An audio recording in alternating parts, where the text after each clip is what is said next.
Hey GAWDA members, welcome to the August episode of GAWDA TV. We hope you're having an amazing summer. We've had a busy month since the last month's episode, with the Northwest Regional Meeting being held in Bellevue, Washington from July 24th to the 26th, and the Central Regional just days away. The Central Regional will be held at Notre Dame University from August 3rd to the 4th and will be this year's final regional. Be on the lookout for the Q3 issue of Welding and Guesses Today, which will be on site at this year's annual convention in Boston for full recaps and photo galleries from all of this year's incredible regional meetings. Speaking of, this month also saw registration officially open for GAWDA's 2026 annual convention, which will take place in Boston from September 20th to the 23rd at the Omni Boston Hotel at the Seaport. This month's annual convention update is brought to you by Air Products. Air Products touches the lives of consumers around the globe in positive ways every day. Focused on serving energy, environment, and emerging markets, Air Products provides essential industrial gases, related equipment, and applications expertise to customers in dozens of industries. Today's episode is going to dive deep into this year's convention, starting with today's GAWDA update from Vice President of Operations and Administration Natasha Alexis. Thank you, Steve. It's great to be here with all of you for another episode of GAWDA TV. I hope everyone is having a wonderful summer. It is nice and hot here at GAWDA headquarters in sunny South Florida. Early registration has just wrapped up for the upcoming annual convention in Boston. I am happy to report that nearly 800 members have already registered to attend, Steve. Great strong numbers in registration. If you haven't already yet, there is still time, and I hope you will consider joining us. This year's convention is more than just an industry meeting. As we gather in Boston during America's 250th anniversary, we'll celebrate innovation and relationships that continue to move our industry forward. Throughout Allison, Earlbeck, GAWDA presidency, she challenged us to think about the human advantage. Technology is here. We know, we hear so much about AI. It's changing the way we do business, but relationships, leadership, our willingness to learn from one another remain our greatest strengths. That's exactly what you'll experience in Boston. You'll hear from nationally recognized, knowledgeable keynote speakers, distributor-led conversations. You'll be hearing from your peers with practical business ideas, value for you to take back home to your businesses. We will have the Networking 360 event again. This is the highly rated speed networking event for distributors and suppliers. And again, our contact booth program, our trade show with suppliers ready to engage with distributors. We have also built in opportunities to network, reconnect with industry friends, and make new connections, of course. There's also time built into the agenda for you and your family to enjoy everything the beautiful city of Boston has to offer. At GAWDA, we often say that people come for education, but they also return because of relationships. And I think that's true for the annual convention. Speaking of members at GAWDA, I also want to just take a few more minutes of your time to share that our member experience survey is now in your inbox. This is not a survey tied to our national or regional meetings. We are specifically looking for feedback from all of you to learn more of how GAWDA is working for you. Some of our best ideas don't come from board meetings or committee meetings. They begin with members taking a few minutes to tell us what's working and how we could do things better. Your feedback has already shaped several initiatives that we have introduced recently: the AI Bootcamp education, the enhancement of GAWDA University. We've expanded virtual learning opportunities, have created stronger networking experiences, and added new education offerings for members. All of this comes from listening to you. This survey, again, will help us understand what you value most, where we should invest next, how you prefer to engage, what's missing, and how we could deliver more value to you. So we ask, if you have not completed the survey yet, to please take a few moments to do so. The future of GAWDA is built by you, our members, who share ideas, you volunteer your time, and you shape what is next. Thank you, everyone, for being a part of this strong legacy organization, and I will see you in the next episode. Thank you. Natasha, we can't wait to see you and the entire GAWDA staff in Boston next month. If you haven't registered for this year's convention yet, the link to do so can be found in the description below. Stick around later in the show as Natasha joins us for an interview with GAWDA President-elect Kevin Falconer. We've got a great show lined up for you today, so stick around right after a word from today's presenting sponsor, Weldcoa.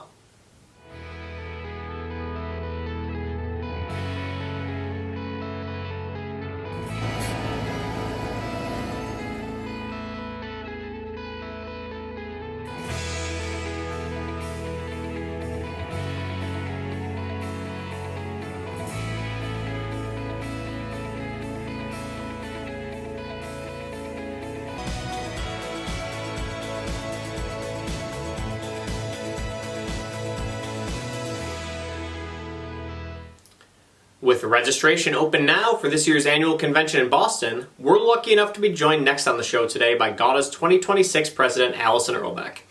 Allison, thank you so much for being with us today. The theme for this year's convention is the Renaissance of the Human Advantage, 250 years of ingenuity. So let's start there. What does that theme mean to you, and what does it mean to be celebrating our country's 250th anniversary in one of our most historic cities?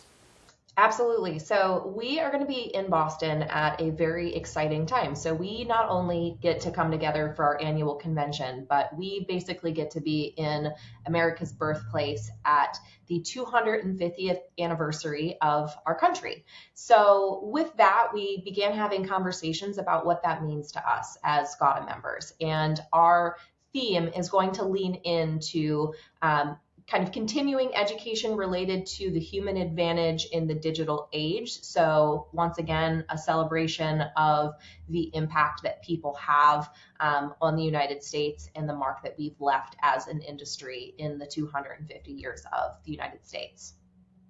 Awesome. During this year's SMC, we leaned into the human advantage in the digital age. You've put together a roster of incredible speakers to continue to build on that idea of human advantage. Can you give us a sneak preview of who we'll be hearing from? Yeah, absolutely. So we have speakers that I am quite excited about. So of course, not a stranger to our group, but we will have Alex Shosovsky yet again, who is going to be giving an economic update. So the purpose of this is to make sure that we have all of the information that our members will need to go back to start their yearly strategic planning going into 2027. So that's an opportunity for us to take a look at not just historically how we have been performing as an industry, but also start to take a look at what things might look like around the curve. So we also have a panel that I'm very, very excited about, which is going to be led by Mara Garvey from Telegas Consulting, and she will be hosting a panel on some of the industry's biggest trends right now. So we are going to be taking a look at some of the trends actually as told by the people that are experiencing them firsthand. So the panel will have guests to speak about their unique perspectives. So we have chosen people that are experts in these respective areas. So we will have Brad Dunn from CK to speak about what's happening with CO2 and dry ice. We will also have Bob Ewing, also well known within the GAWDA crowd. We'll have Bob Ewing speak about the data center market, energy market, all of the things that are happening right now, especially in the South. So they're going to bring firsthand perspective as to their part in that.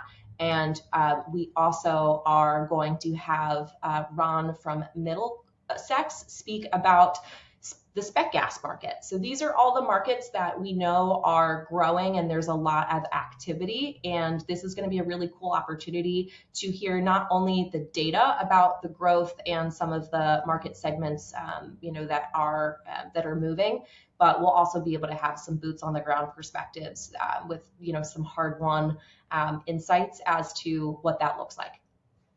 This year's keynote will be given by Adam Savage from Mythbusters. I know there's a little bit of a funny story about how that came together, so can you tell us why you're so excited to have him present this year? Yeah, so we get to be joined by a Mythbuster. So we will be having Adam Savage as one of our keynote speakers at the annual. So Adam Savage obviously spent, quite a bit of time co-hosting the show Mythbusters, which a lot of us remember and know quite well because they had done a segment on our industry, more or less, where they were talking about how essentially a compressed gas cylinder can become a missile in the event that the valve gets damaged. So really interesting kind of behind the scenes information is that Mythbusters actually worked with George Ratterman from Ratterman, one of our GAWDA members, on the production of that episode. So neat that he has an industry tie and he actually knows a little bit about us already. But the reason why we wanted to bring him in is he is somebody that has certainly helped create quite a bit of interest and buzz around STEM careers, which sometimes we may not think about the fact that we are in STEM, but we are with compressed gas. So he is kind of an industry hero, more or less indirectly, but still someone that I think a lot of us, might have even, grown up watching him, or, he's played a large part in our understanding of, physics and engineering, which is really cool. We've talked in the past on this show about how the thing that you were most excited about becoming GAWDA's president is GAWDA Gives Back. During the SMC, you introduced the two incredible recipients for this year's award. Can you tell us a bit more about those charities and what spoke to you about those organizations specifically? So this was one of the most exciting opportunities about being able to serve as GAWDA president. It's just a great opportunity to be able to select some of the charities that we are going to be fundraising for. This program is so special because we always want to make sure that as we visit a city, we're leaving it better than we found it, which is also, I think, a really strong, thing to celebrate because GAWDA is so very community minded.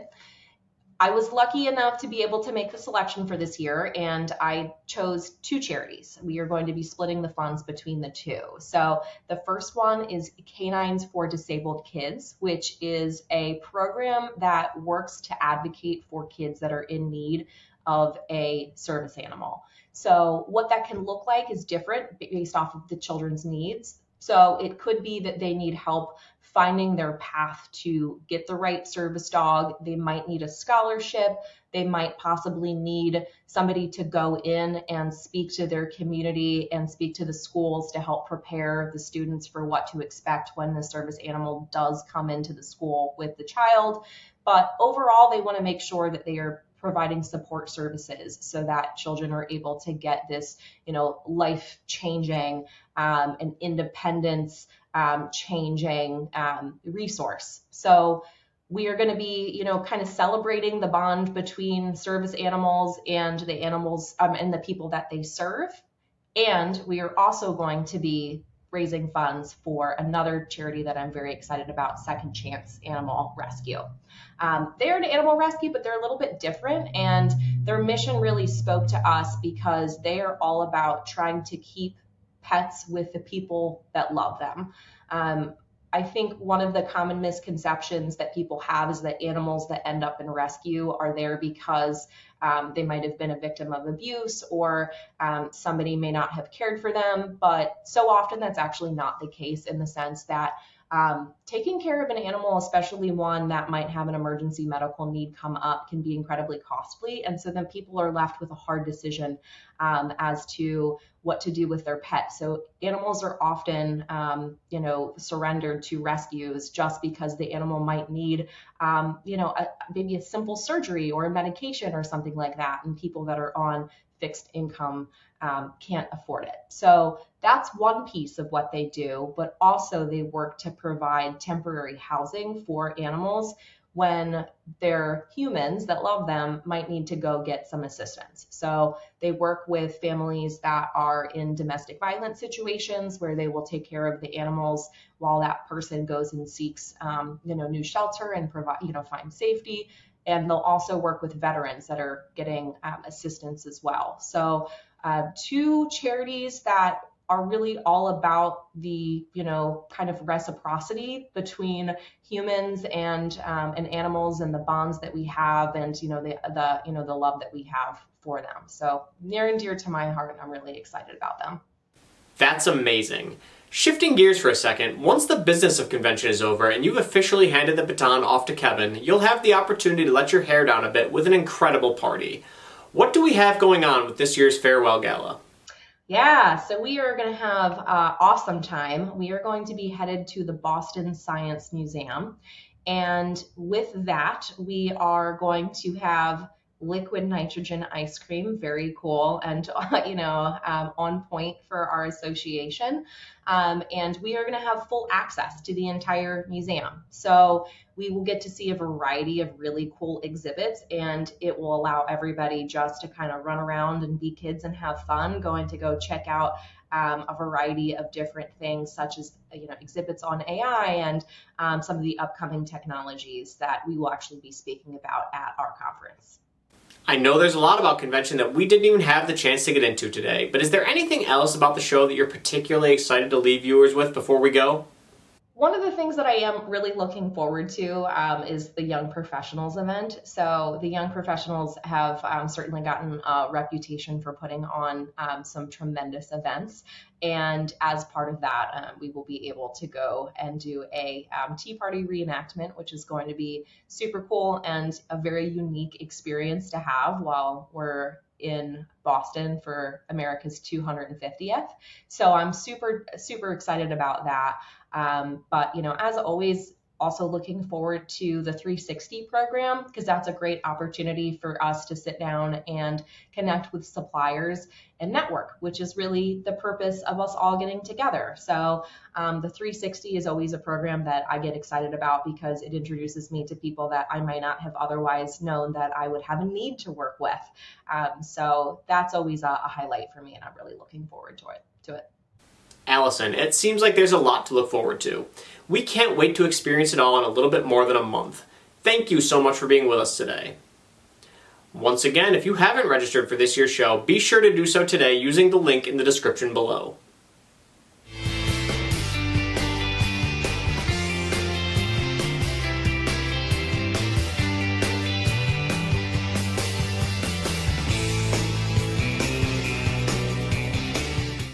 Earlier in today's episode, we had Natasha Alexis on to discuss all of the most up-to-date events going on in our industry.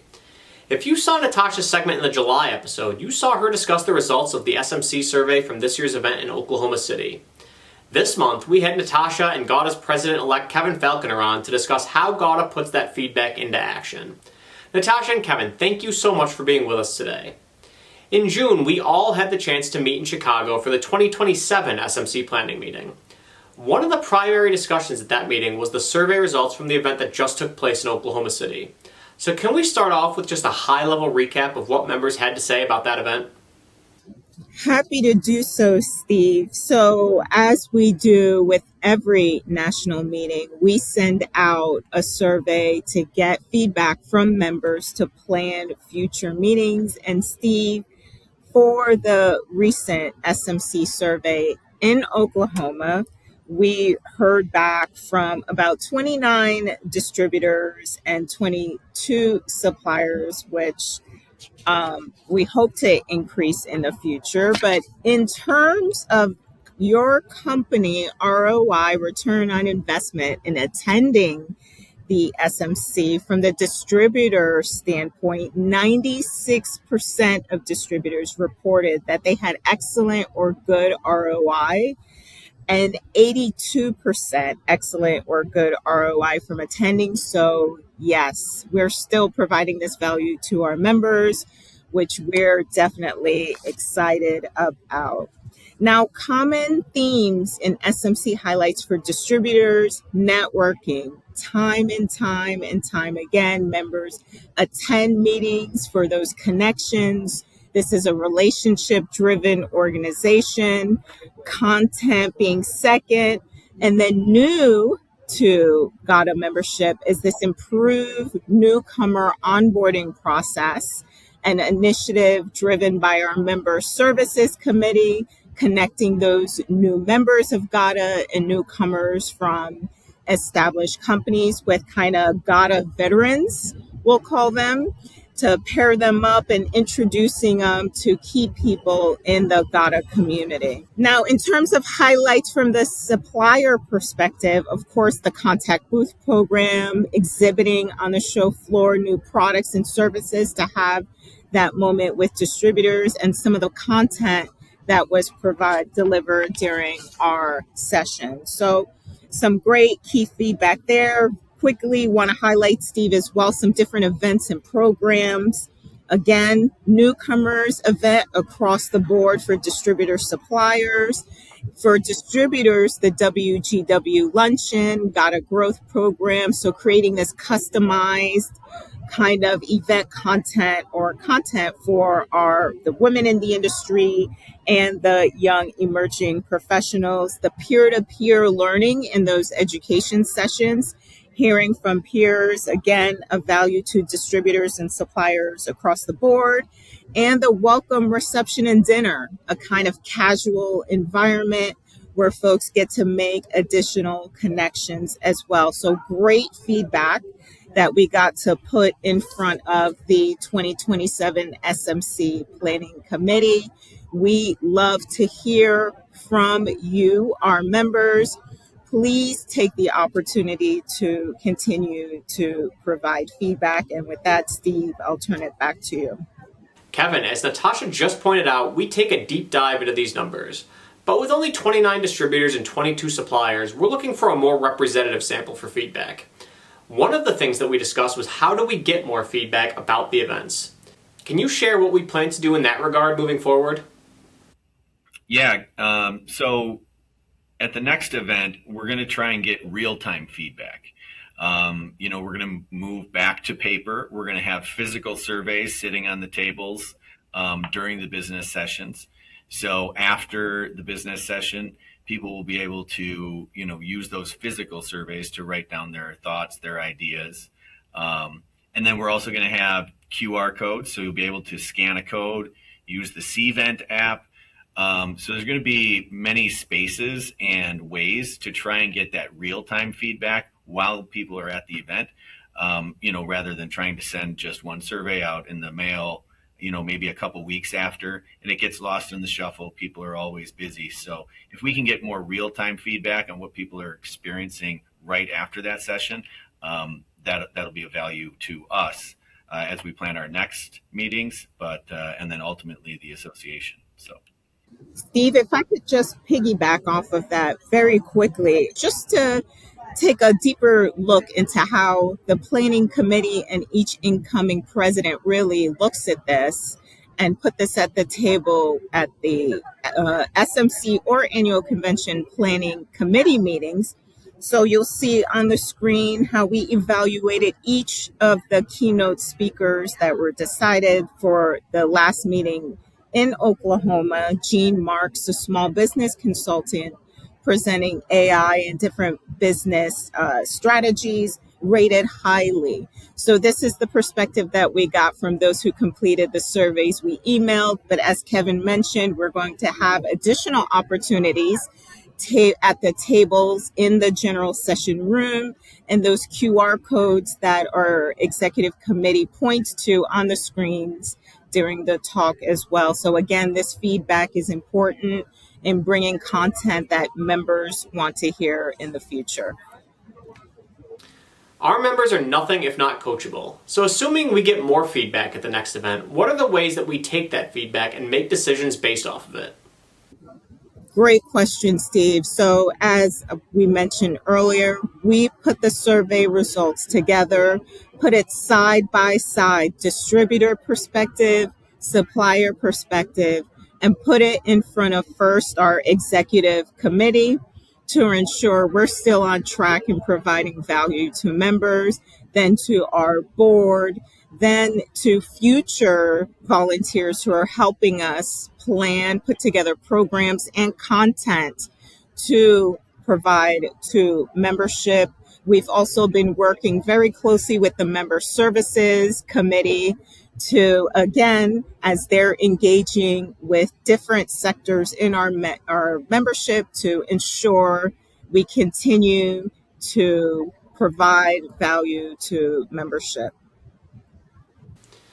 Kevin, for members who filled out the surveys in the past, how do they know that their input is being listened to and that they aren't simply shouting into the void? Can you take us inside baseball a bit to let us know what we actually do with that information once we've received it?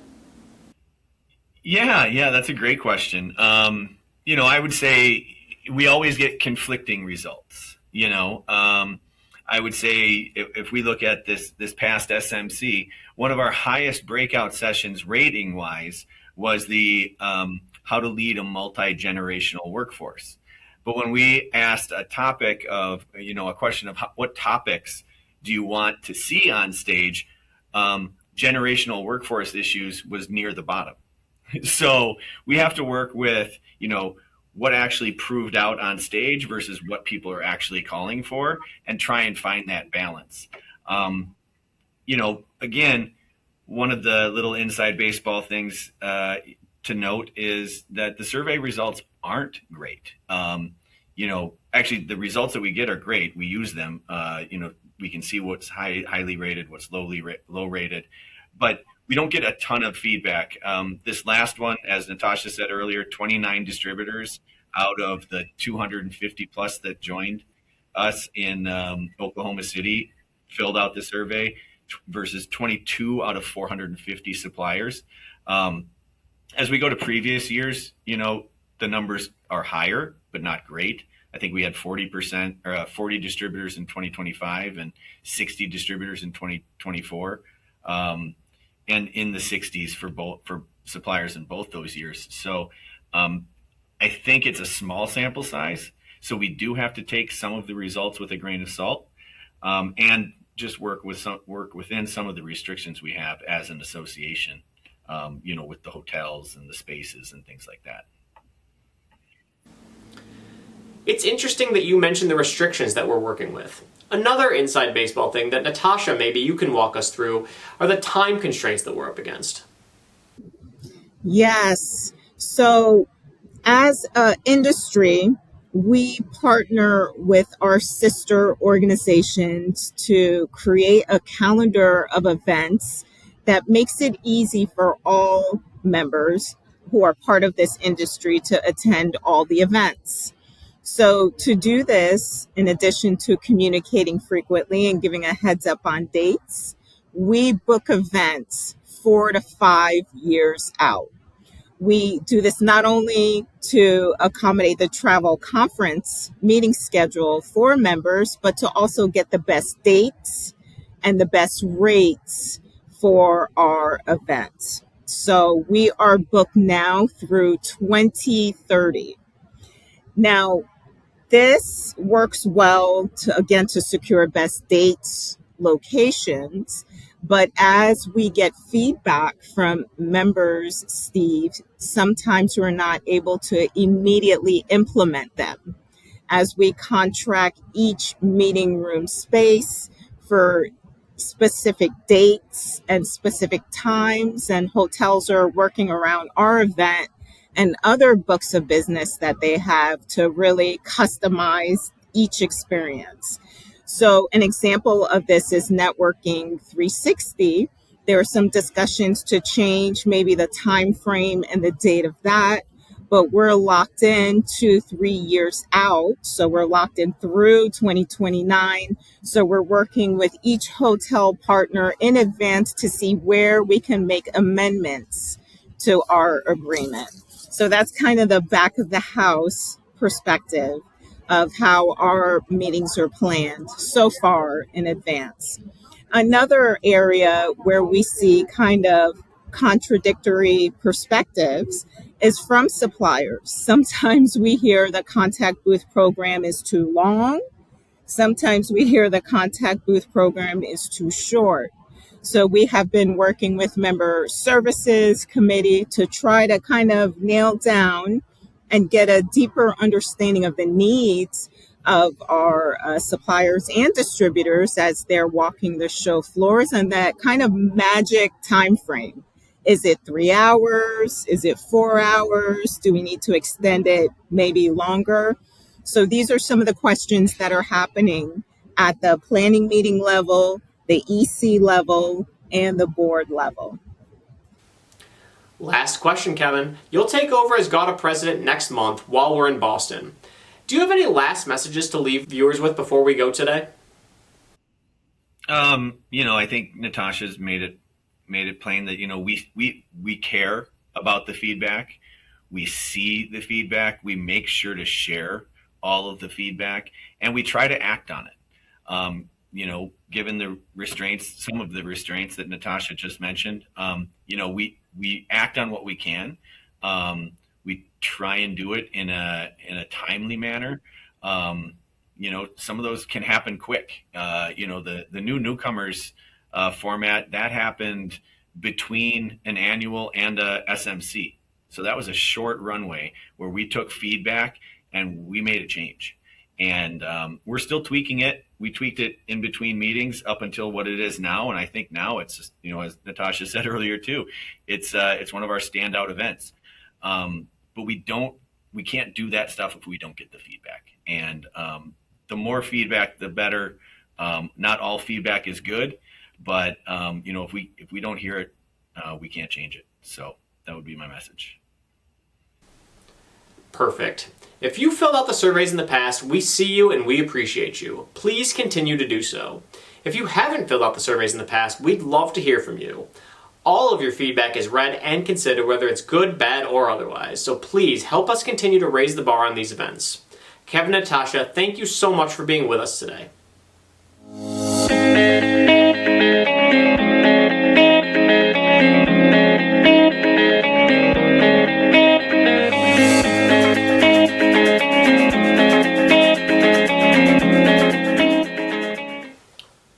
Earlier in the show, you heard GAWDA President Allison Earlbeck talk about how one of the things that she's most excited about for at this year's convention is the Young Professionals event at this year's show.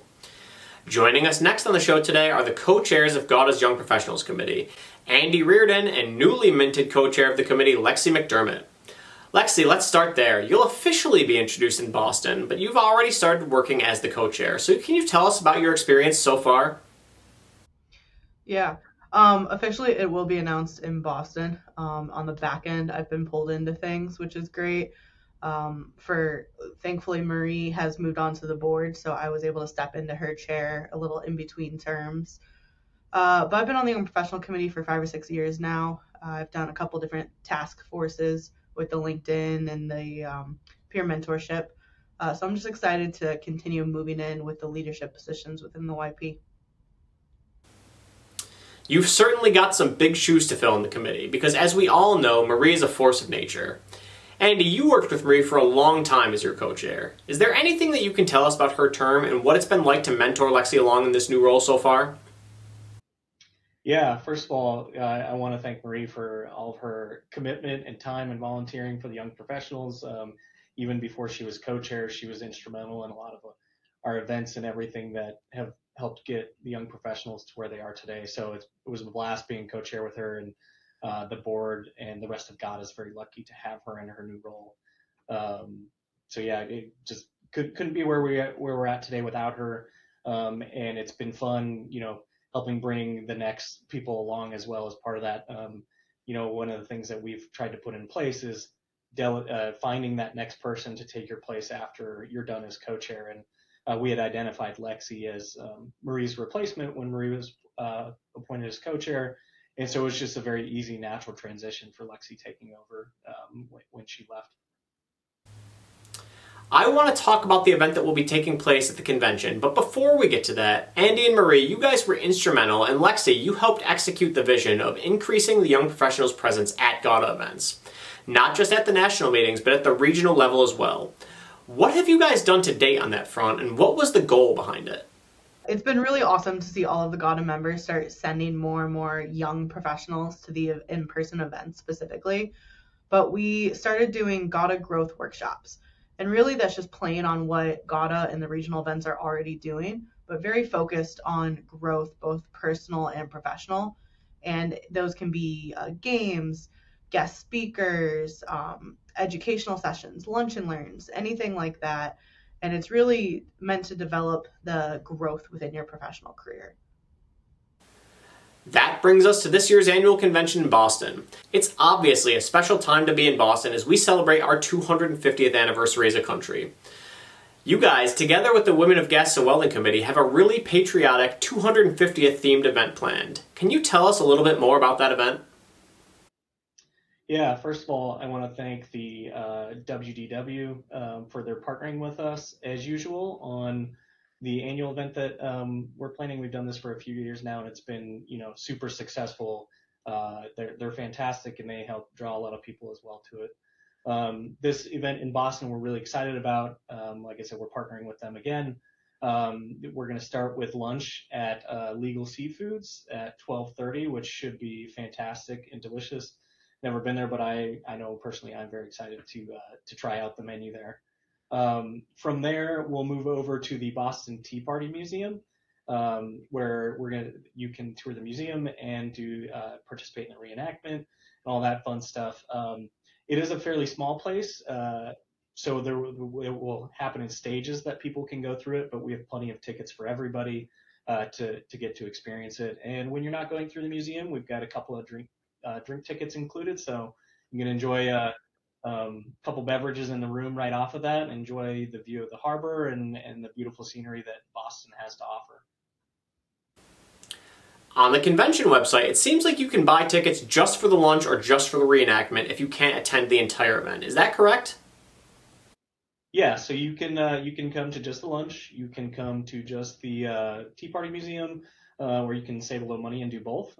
I recommend both because both our events are going to be great, not terribly far apart, and then just great networking at both events. So you'll have time to talk to people over food, and then have some drinks, enjoy the views and the cool museum, all while networking with your fellow GAWDA professionals. Yeah, these are going to be really fun events, but networking was the goal. So especially at the museum, we'll be going in shifts. So everyone will be able to hang out and network and drink, and then you'll get to go with a group, do the tour segment, and then come back. Last question for you has to do with participation on the committee. I think Marie's a great example of this. She was on the committee, then she chaired the committee, now she's on the board. I think a lot of people have followed that model, using the YP committee as a springboard to get more involved within GAWDA. So can you give viewers the pitch for why they should get involved with the YP committee and what they should do next if they are interested?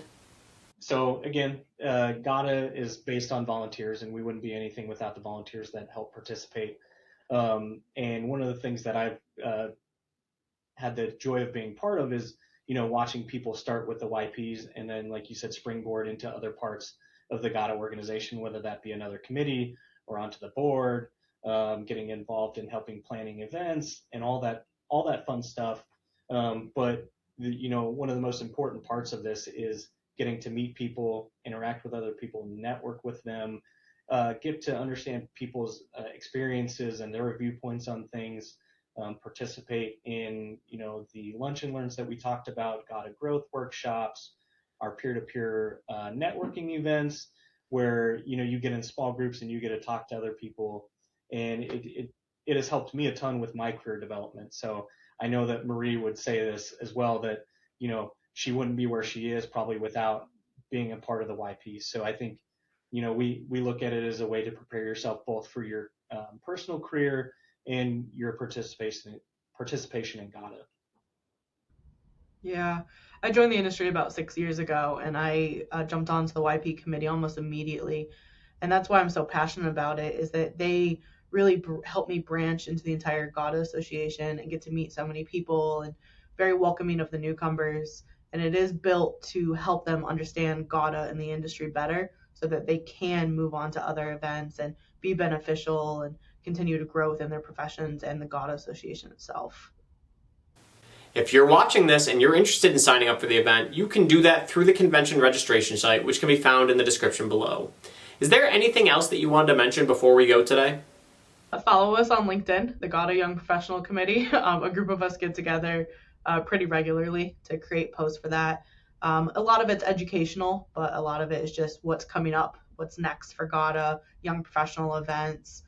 And I just want to say that while we are called the young professionals, young is very different in this industry. It can be young at heart, young in age, young in your company, young in your position, young in your industry. Our whole goal is just to help build that relationship and help you develop within the industry. So no matter where you are within your career, join us for our mentorship events, follow us on LinkedIn, come to our in-person events. They are meant for everyone. It's just run by young professionals. I couldn't have said it better myself. Lexi, congratulations on becoming the new chair, and Andy, thank you for joining us as always. We can't wait to see you both in Boston. GAWDA Media is the go-to resource for news and information about the gases and welding industry. Through our wide variety of publication platforms, GAWDA Media keeps our members up to date on all of the most breaking news, emerging trends, and member events in the industry. Want to get your company's message seen? We have a quarterly print publication, a twice-monthly newsletter, an online buyer's guide, and a twice-monthly news show. If it's happening at Gases and Welding, it's happening on GAWDA Media. Want to learn more? Contact your GAWDA Media representative today. Today's member news segment is brought to you by Anthony Carts. Check out the new CB6 6C 2WLHT cylinder cradle with full 360-degree mobility and heavy-duty handling today.